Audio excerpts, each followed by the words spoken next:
हम पासिटोन के पेज 70 पे पहुंच गए हैं। सबसे निचला पैराग्राफ। और हमने देखा कि बिल डब्ल्यू और लुइस जो है वो स्कैनेक्टिडी पहुंच गए थे, जहाँ पे वो जनरल इलेक्ट्रिक कंपनी के फैक्ट्री में उनके दफ्तर में गए और वहां पे सूचना प्राप्त करने की एक चेष्टा करी बिल डब्ल्यू ने।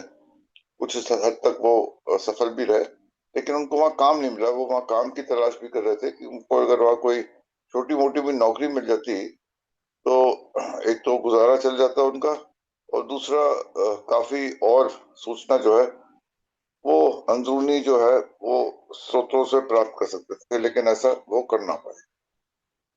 और स्थिति यह आ गई कि उनका जो पैसे थे वो खत्म होने पे आ रहे थे। Bill and Louise were desperate for work. काम की जरूरत थी। After 3 days of searching, they answered the advertisement of a farm couple।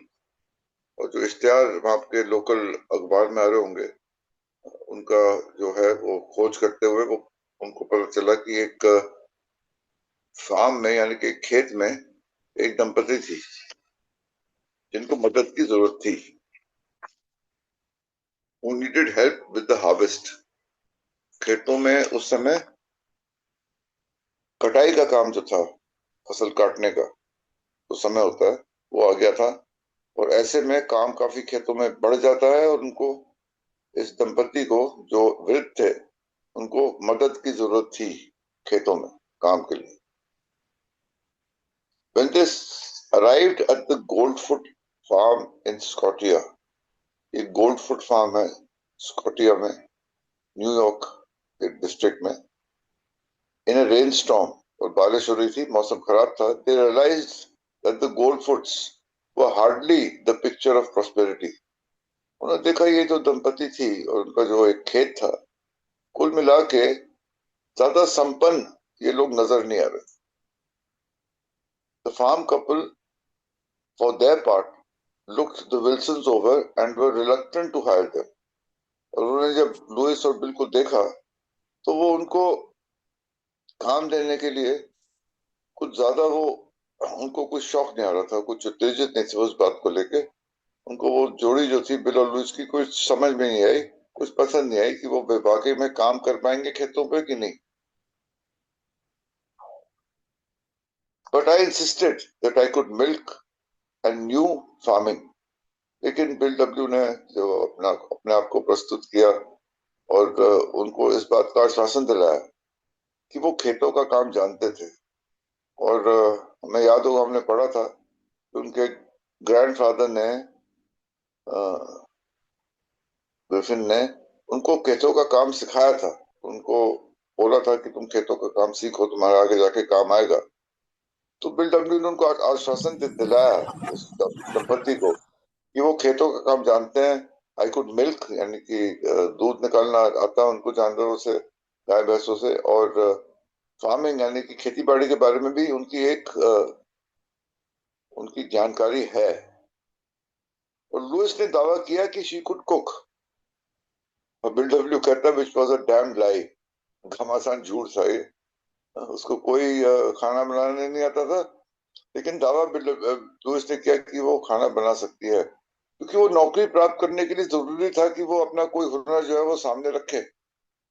उसने बोला कि मैं खेतों में, खेती बाड़ी में जितने लोग लगे हुए थे, उन सबके खाना बनाने का काम मैं कर सकती हूँ, जो असल में झूठ था।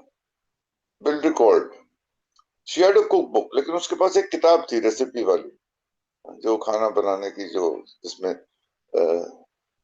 नियम बताए जाते हैं, रेसिपीज बताई जाती है, कैसे कैसे अलग अलग व्यंजन बनाए जाते हैं। उसके पास एक कुक बुक थी। But she thought she could cook for a farm। वो पूरे खेत में जितने लोग थे उनके लिए वो खाना बना सकती थी, उसका ये दावा था। So we began getting up at 4 in the morning। इतनी मेहनत मुकम्मल करी होगी उन्होंने। सुबह 4 बजे उठ के Louise out of the cookbook began doing the cooking। लुइस ने खाना बनाना शुरू कर देती थी सुबह सुबह, कुक बुक में से देख देख के। And that left the old woman and the old man and me out in the field। और खेती बाड़ी का जो काम था, कटाई का काम चल रहा था, उसमें बिल डब्ल्यू उस दंपति के साथ, old man and old woman, यानी कि इससे पता चलता है कि ये वृद्ध जोड़ी थी एक, तो उनको खेतों में मदद करने के लिए ये तीनों जो है बाहर निकल जाते थे और लुइस जो थी वो खाना बना रही थी। At first the gruelling work almost killed bill, और ये मेहनत मुशक्कत का काम था, ग्रूलिंग वर्क यानी कि काफी इसमें मेहनत थी, काफी इसमें परिश्रम था इस काम में। और बिल जो था वो इट ऑलमोस्ट किल्ड बिल का मतलब ये है कि उसको बहुत ही बेआरामी हुई उस काम में, और उसको काफी कठिनाइयों का सामना करना पड़ा। But after about 10 days he got into a condition and was even able to spend a few hours studying his Moody's manuals after a day's work was finished. लेकिन धीरे धीरे उसको आदत पड़ी और 10 दिन के अंदर बिल डब्ल्यू ने ऐसा अपना सटीक सा नियम बना दिया था कि दिन भर खेती बाड़ी का और फार्म में काम करने के बाद उनको इतना समय भी मिल जाता था कि शाम को बैठ के उनके पास जो फाइनेंशियल, जो आर्थिक पुस्तकें थी, मूडीज मैनुअल जो अपने साथ लेके गए थे, उनको भी पढ़ने का टाइम उनको मिल जाता था, वो समय निकाल के पढ़ लेते। यानी कि एक सटीक सा बढ़िया सा उन्होंने नियम जो था 10 दिन के अंदर ही एडजस्ट करके बना लिया था। Now piece of incredible luck landed on them. अब वो कह रहा है एक बहुत ही अच्छा अवसर जो था, सुनहरा अवसर जो था प्राप्त हुआ बिल डब्ल्यू को। वो कैसे? They discovered that Goldfoot Farms directly adjoined the General Electric Radio Research Laboratories. Goldfoot farm जो था जहाँ वो काम कर रहे थे वो जुड़ा हुआ था, एडजॉइनिंग था, यानी साथ लगा हुआ था जनरल इलेक्ट्रिक के रेडियो अनुसंधान कक्ष जो था, जहाँ पे रेडियो के बारे में अनुसंधान चल रहा था। वहां प्रयोगशालाएं होंगी, उनका एक दफ्तर होगा, उसके साथ ही लगा हुआ था। अब ये किस्मत की बात है, ये एक सुनहरा मौका मिला उनको, बाय चांस ऐसा हुआ, या ये बिल डब्ल्यू की योजना का एक हिस्सा था। ये एक विवादित इशू है। मेरा दोस्त राजेश बता रहा था कि ये बिल्कुल उनकी योजना थी, उनको पता था कि ये लगा हुआ है वहां से, इसीलिए उन्होंने वहां काम जो है पकड़ा। लेकिन बिल डब्ल्यू यहाँ पे कुछ और कह रहा है कि ये मेरी किस्मत अच्छी थी और ये ब्रेक मिला मेरे को, मुझे नहीं पता था, ऐसा हुआ, ऐसा निकला। So I got into the habit of running over and getting acquainted with the boys' evenings around the lab.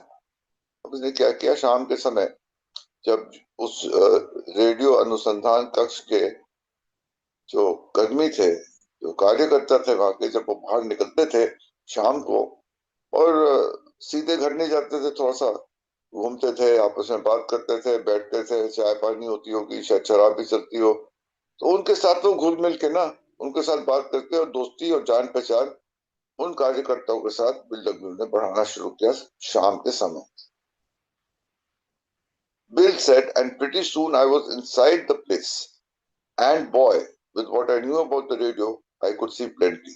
और धीरे धीरे करके बिल डब्ल्यू वहां का एक उनका जो एक गुट था उसका हिस्सा बन गए, उन कार्यकर्ताओं के साथ मिलनसार से हो गए, और उनको रेडियो के बारे में जानकारी तो पहले थी, और जब उन्होंने ये जानकारी जो थी, जो उनके पास थी, उनके साथ साझा करी, उनके साथ बैठ के बातें करी, तो उनको रेडियो के जो एक भविष्य था उसके बारे में बहुत कुछ दिखाई देना शुरू हुआ। I could see plenty. I got a preview of the whole radio industry 5 and 10 years अवे। यानी कि आने वाले 5-10 साल में रेडियो के उद्योग में क्या क्या प्रगति होने के आसार हैं, किस किस दिशा में जनरल इलेक्ट्रिक कंपनी काम कर रही थी, वो सब कुछ उनको स्पष्ट रूप से दिखाई देने लगा। एक तो उनकी जानकारी थी रेडियो की तकनीक के बारे में, दूसरा उनकी जो योजनाएं थी और जिन अनुसंधान पे, जिस क्षेत्र में ये कार्यकर्ता काम कर रहे थे, ये जो मिली जुली सूचनाएं थी और सूचना का जो स्रोत था, वो मिला के उनको सफाई के साथ रेडियो इंडस्ट्री का भविष्य है और जनरल इलेक्ट्रिक कंपनी उसके प्रति कैसे कार्यगर है, कैसे काम कर रही है, ये सब स्पष्ट रूप से बिल डब्ल्यू को दिखाई देने लगा। I saw super heterodyne radios and console sets. Heterodyne radios कैसे बनने वाले, उनके कंसोल सेट्स कैसे निकल के आएंगे, आज जो हम रेडियो देखते हैं वो चीज। मैग्नेटिक एंड टोन रिप्रोडक्शन, ये बात कर रहे हैं यहाँ पे, रिकॉर्ड प्लेयर्स, कैसेट प्लेयर्स की, मैग्नेटिक मीडिया की, जिससे हम रिकॉर्डिंग करते हैं और दोबारा से एक जो जो हम देख रहे थे कि ध्वनि विज्ञान में क्या क्या चीजें उभर के आ रही थी, वो सब चीजें थी। Two way telephonic communication, telephone का आविष्कार by shortwave, he began to send in reports that impressed the Wall Street friends। और ये जो योजनाएं थी उनकी और ये जो भविष्य दिखाई दे रहा था, इसके सूचना के आधार पे उन्होंने रिपोर्ट्स बनानी शुरू करी और अपने वॉल स्ट्रीट के दोस्तों को भेजी।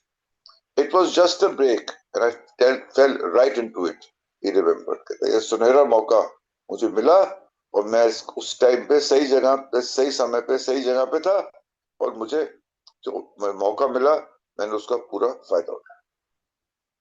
Bill helped produce his own breaks. Bill के बारे में बात करते हुए कि बिल जो है ना, सुनहरे अवसरों की इंतजार नहीं करता था बैठ, मौका देख के वो ये अवसर को पकड़ता था खुद ही। He had the ability to look and listen। उसकी जो सुनने की चीजें अपने इर्द गिर्द जो चल रहा था, हमने देखा कितना ऑब्जर्वेंट था वो। चीजें जो उसके इर्द गिर्द चल रही थी, उनको देखने का, उनको सुनने का और उनको समझने का जो है एक हुनर प्राप्त था उसको। टू गैदर आइडियाज, पॉसिबिलिटीज, क्या क्या संभावनाएं हैं, थ्योरीज, क्या क्या सिद्धांत हैं, फैक्ट्स, क्या क्या तथ्य और सत्य हैं, फ्रॉम एवरी अवेलेबल सोर्स, हर एक स्रोत को पकड़ के उसमें से ये सूचना जो है वो निकालता। He could digest and synthesize that information। सिर्फ सूचना मिलना काफी नहीं है, उसको हजम करना, उसको सिंथेसाइज करना, यानी कि उसको इस प्रकार से निर्मित करना and present it in a logical and simplified form that almost anybody could understand। उसको ऐसे निर्मित करना और ऐसे प्रस्तुत करना सरल भाषा में कि वो हर किसी को आसानी से समझ में आ जाए। और हम देखेंगे यहाँ पे जो बिल डब्ल्यू ने ए के जो 12 सिद्धांत बनाए हैं, परंपराएं बनाई हैं, 12 ट्रेडिशंस ऑफ ए, वो ऐसे ही निर्मित हुए क्योंकि बिल का ये जो हुनर था, उस ये जो इस क्षेत्र में माहिर था कि वो सूचना और स्रोतों के आधार पे एक कुछ थ्योरीज यानी कि कुछ सिद्धांत जो है वो ऐसे बेहतर तरीके से प्रस्तुत कर सकता था कि वो इतने सालों बाद आज भी हमारे बीच में वो सिद्धांत जो है हमें एकजुट होकर रखती है और ए को हमेशा के लिए एक मजबूत बुनियाद देने में मदद करी। As he himself explained in a letter to Frank Shaw जो दिलचस्पी दिखा रहा था उसके इस अभियान में, this trip has given me the time and material to indulge in what is to me the greatest pastime in the world। ये जो उसने जो ये जो दौरा उसको कर रहा था 1 साल का, कह रहा था मेरे को समय मिला है जो मैं अपना सबसे कार्यगत काम कर सकूं, greatest pastime in the world, the construction of theories, यानी कि सिद्धांतों का निर्माण और उसको उसकी प्रस्तुति। Nothing seems to gives me a great joy as evolving a theory from a set of facts and then seeing it justified। और यही तो परंपराओं का जड़ है हमारी, वही तो स्रोत है हमारी परंपरा का, सार वही है कि उसने एक सूचना निकाली और उसको बहुत आनंद मिलता था। बिल्डू कह रहा है evolving a theory from a set of facts, जो सूचना मिली उसके आधार पे एक सिद्धांत बनाया and then seeing it justified, उसके बाद ये देखा कि वो सिद्धांत काम कर रहा है। If a few facts pointed to the existence of a principle और law, Bill would test it to see whether it work in other cases and thus had general application. पता चला कि जो सिद्धांत जो बनाया है क्या वो कार्यगत सिद्ध हो रहा है, क्या वो सही मायने में काम कर रहा है, अगर कर रहा है तो उसको एक सिद्धांत के रूप में प्रस्तुत करना ताकि उसका सभी पालन करें, general application. He was always consolidating what worked while carefully sidestepping theories that either were unproved or presented known dangers। और हमने पढ़ा है कि जो जितनी परंपराएं एक ही हैं वो हिडन ट्रायल मेथड से उभर के सामने आई हैं। तो जो काम कर रही है उनको अपनाना और जो काम नहीं कर रही है, जो सिद्धांत काम नहीं कर रहे हैं या जिनमें खतरा नजर आ रहा है उनको त्याग देना, उनको किनारे हटाना। इस हिसाब से जो 12 परंपराएं जो एक की बनी है वो जो उभर के आई हैं और उनका आज भी पालन हो रहा है, वो ऐसे हिट एंड ट्रायल मेथड से अनुभवों से, हादसों से जो हुए हैं उनसे जो है वो फॉर्मेशन उनकी हुई है, उनका निर्माण हुआ है और वो आज भी हमारे बीच में वो परंपराएं जो है वो हमारे दिशा निर्देश करने के लिए कार्यगत सिद्ध हो रही है।